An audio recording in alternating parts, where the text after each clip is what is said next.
So all we have is a metal plate, and we sprinkle on some sand.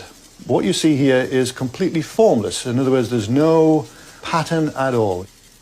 Then we take a violin bow, and we're going to play the plate with the violin bow. You see a beautiful star appears on the plate.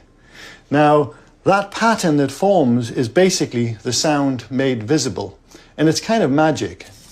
And now watch what happens when we make this plate vibrate from an electronic piano.